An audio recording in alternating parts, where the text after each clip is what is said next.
Media के माध्यम से आज जो जम्मू कश्मीर के लोग हैं उनको बताना चाहता हूं कि मेरे को जहां पे 1.5 साल हो गया प्रोटेस्ट करते हुए, तो सरकार ने मेरी एक बात भी नहीं सुनी।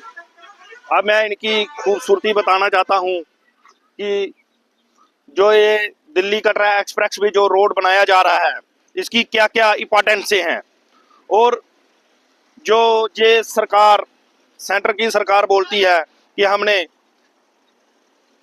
देश को डेवलपमेंट किया है, भाई साहब इन्होंने देश को कोई डेवलपमेंट नहीं किया है। सबसे पहले इसमें क्या था कि ये ग्रीन हाईवे प्रोजेक्ट था। ग्रीन हाईवे का प्रोजेक्ट का मतलब हो गया कि ये ग्रीन एरिया से ही रोड निकलना था। ग्रीन एरिया का मतलब हो गया कि इनको ब्राउन एरिया में नहीं चढ़ना था। और अभी इन्होंने मेरी जो जमीन है जबरदस्ती ली है, मैंने इनको जमीन दी नहीं है। अगर आप जमीन लेते हो तो जो रिहैबिलिटेशन रीसेटलमेंट एक्ट 2013 का है, उसमें स्पष्ट अक्षरों में लिखा गया है कि आप ऑनर की कंसेंट के बिना जगह नहीं ले सकते हो। ये नेशनल हाईवे एक्ट 1956 में पावर है गवर्नमेंट को जमीन एक्वायर करने की। अब मैं आप लोगों से पूछना चाहता हूं कि ये नेशनल हाईवे एक्ट कैसे है।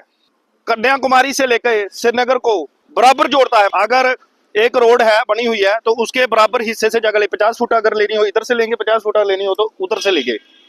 नेशनल हाईवे का एक्ट का, क्योंकि ये नेशनल हाईवे एक्ट 1956 में नहीं आता है। इन्होंने पता नहीं कैसे डाला है इसको।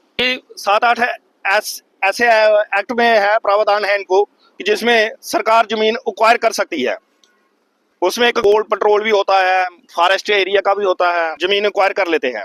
दूसरी चीज ये है कि इन्हें रिहैबिलिटेशन रीसेटलमेंट एक्ट जो 2013 का बनाया, उसमें इन्होंने लिखा कि उनको 4 गुना मुआवजा देंगे और उनकी रिहैबिलिटेशन करेंगे। इन्होंने जो ग्रीन एरिया से जमीन ली है उनकी भी रिहैबिलिटेशन होती है, मगर चलो मान लो कोई ग्रीन एरिया है वो जंगल में था तो उनकी इन्होंने डेवलपमेंट कर दी। मगर जो ब्राउन एरिया में लोग थे उनकी कमर्शियल लैंड है, और मेरी वाकई में कमर्शियल लैंड है। देख लो दूसरी साइड रोड जा रहा है, तो एक कनाल जगह कम नहीं होती जिसका मात्र मेरे को इन्होंने 16 लाख रुपया बनाया और मेरे को उजाड़ दिया। आज के जमाने में 16 लाख की एक मंडला जगह नहीं मिलती है नेशनल हाईवे के किनारे। मेरे को इन्होंने पूरी तरह उजाड़ा। मतलब मैक्सिमम जहां से 3-4 ही ऐसे लोग हैं जिनकी इन्होंने जमीन ली है।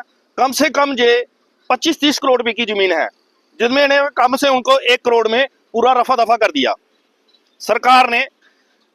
ये जो मोदी सरकार है, सेंट्रल सरकार है, ली तो सेंट्रल सरकार उन्हीं को मोलेंगे।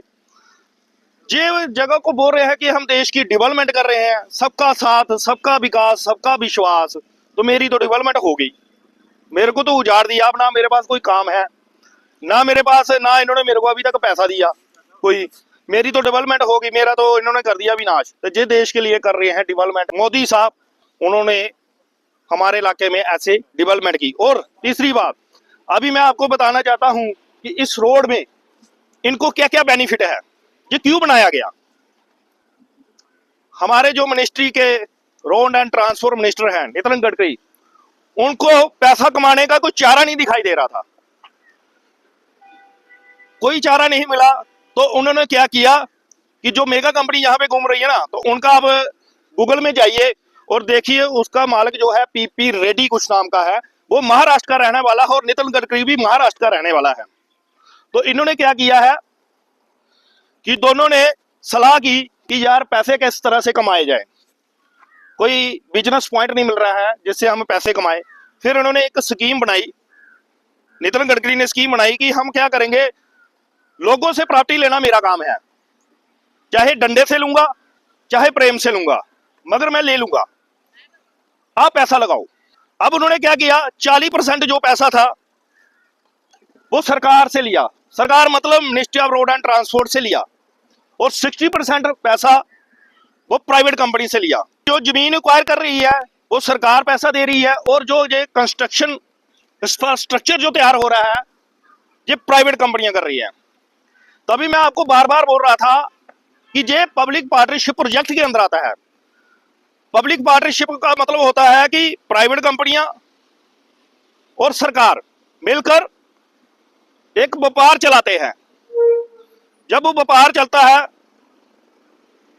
तो उसमें क्या होगा कि जब इस रोड में गाड़ियां चलेंगी तो ये क्या करेंगे, जहां भी पॉइंट देंगे, ध्यान से सुनना, जो भी ये पॉइंट देंगे, अभी जब ये रोड बन जाएगा इनके अपने पॉइंट होंगे, ना कि हमारा कोई पॉइंट होगा, हमें कोई बिजनेस नहीं करने दिया जाएगा। अगर हमें दिया भी इन्होंने जो इंफ्रास्ट्रक्चर जो रोड के पॉइंटों पर तैयार के जहां गाड़ियां रुकेगी, वहां पे इनकी अपनी ही दुकानें होगी। जो ये जम्मू कश्मीर के लोग हैं जिनकी लाखों करोड़ों की प्रॉपर्टी है, ये उनको नौकर रखेंगे, ना कि मालिक बनाएंगे। ये वही सिस्टम हो गया जैसे अंग्रेजों ने किया, 200 साल लूटा भारत को, तो वही सिस्टम ये बीजेपी कर रही है। मैं बीजेपी के अगेंस्ट नहीं था, मगर जिस तरह से इन्होंने तानाशाही मचाई, लोगों के अफेक्टेड करेंगे, तो हमें बोलना ही पड़ेगा कि जैसे ये रोड जब बन गया तो इन्होंने क्या करना है, इस पे टैक्स लगाने हैं। ये फ्री में गाड़ियां नहीं चलेंगी, गरीबों की गाड़ियां नहीं चलेंगी। ये एक ऐसा रोड बन रहा है, वो क्या बोलते हैं उसको, गाड़ी के ऊपर वो लगा देते हैं ना, उससे सीधा पैसा कट जाता है। फास्ट ट्रैक बनाएंगे और क्या करेंगे, उससे पैसा अपने आप कटता जाएगा। तो वो टोल का भी इन्होंने कोई बोलते हैं 30-40 किलोमीटर, मेरे को लगता है 20-20 किलोमीटर भी रखना है, क्योंकि इन्होंने 20 साल में एग्रीमेंट हो रखा है इनका। क्योंकि ये बात मेरे को इनके मिनिस्ट्री के अंडर सेक्रेटरी ने बताई थी, और जैसे ही मेरी उनके साथ चर्चा हुई, मैंने उनके साथ, मेरे साथ बातचीत हो रही थी, तो मेरे साथ उनकी चर्चा हो रही थी, तो उन्होंने मेरे को बताया था कि ये पीपी प्रोजेक्ट है और 20 साल तक हम इस पे बिजनेस चलाएंगे और इसको बीओटी करके फिर हम ये सरकार को दे देंगे। और मैं आपको बता रहा हूं कि जैसे ही ये रोड बनेगा तो इसकी मैंने अप्रोक्सीमेटली एवरेज 2-4 हम वकील मिलके, मैं वकीलों के साथ ही काम करता हूं, एसोसिएट का काम कर रहा हूं हाई कोर्ट के अंदर, तो 1000 करोड़ रुपया पर मंथ इनकम है। 1000 करोड़ रुपया पर मंथ इनकम है। 1000 करोड़ रुपया पर मंथ, 3-4 मैं बार बोल रहा हूं कि 1000 करोड़ रुपया पर मंथ इनकी इनकम है। अब समझ लो, इन्होंने 1000 करोड़ रुपया पर मंथ इनकम कमाना है। मैं विलेज छनरोड़िया का एक रहने वाला एक छोटा सा गरीब आदमी हूं, जिसने मेरी बड़ी मुश्किल से, मेरी कोई दादा परदादा की प्रॉपर्टी थी तो वो रोड पे थी, और मेरे पास अभी कोई भी रोड पे प्रॉपर्टी नहीं है। तो मेरी जो प्रॉपर्टी थी, कम से कम अगर मैं प्राइवेट रेट में देता तो कम से कम मैं जहां पे 3 करोड़ 4 करोड़ से कम नहीं देता सरकार को, प्राइवेट किसी को भी। मेरा जहां से रोजगार भी चला गया और मेरी प्रॉपर्टी भी चली गई और मेरे को दिया भी कुछ नहीं। ये है बीजेपी सरकार। अब मुझे बताओ, इतने दिन चलाते हुए कोई मिनिस्टर बीजेपी का मेरे पास आता और मेरे को बोलता कि यार तेरी समस्या का हम हल कर देंगे, और वाकई में जहां पे आ जाओ और देख लो कि क्या मेरे को आपने इफेक्टेड नहीं किया है। और बात तो आप बड़ी बड़ी करते हो। जी पीपी प्रोजेक्ट बनाकर एक गरीब आदमी की आप जमीन लेके, आपको मेरी क्या बदुआ नहीं लगेगी? और आप क्या सोच रहे हैं जहां पे एक्सीडेंट नहीं होंगे? मेरी आपको ऐसी बदुआ लगेगी कि जी जितना रोड है जो आपने मेरे जबरदस्ती लिया है, जहां पे डेली एक्सीडेंट होगा। मैं चाहता हूं कि नितिन गडकरी का एक्सीडेंट हो और जो गडकरी साहब है यहीं पर मरे, तो मेरे को बहुत अच्छा लगेगा। ये जो प्रोजेक्ट है ये एक बिजनेस है, डेवलपमेंट नहीं है।